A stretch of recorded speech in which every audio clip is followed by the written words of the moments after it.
Hello বন্ধুরা, আজকে আমি আপনাদেরকে দেখাবো যে কিভাবে আপনারা আপনাদের ফেসবুক প্রোফাইলে ফলো বাটনটাকে অ্যাড করবেন।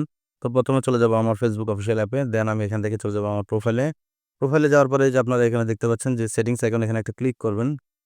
ক্লিক করার পর নিচে দিকে চলে আসবেন। এখানে আপনি দেখতে পাবেন যে how people can find and contact you, এখানে একটা ক্লিক করবেন। ক্লিক করার পরে আপনি এখান থেকে কি করবেন, who can send you friend request, সেটাকে মূলত এভরিওয়ান করে দিবেন। তো আমি এটাকে এভরিওয়ান করে দিলাম।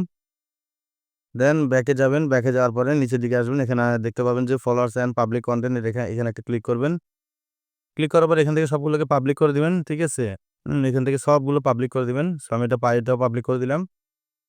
ব্যাকে যাবেন, ব্যাকে যাওয়ার পরে আপনার প্রোফাইলটা যদি প্রফেশনাল মোড অন থাকে তাহলে ঠিক আছে, আর না হয় আপনি এখান থেকে এই যে ৩ টা ডটে ক্লিক করে আপনারটা প্রফেশনাল মোড অন করে দিবেন। এখন যদি আমি আমার এখানে ক্লিক করে আমি ভিউ এজ এ ক্লিক করি তাহলে দেখতে পাবেন যে আমার এখানে একটা ফলো বাটন এড হয়ে গেছে। ঠিক আছে?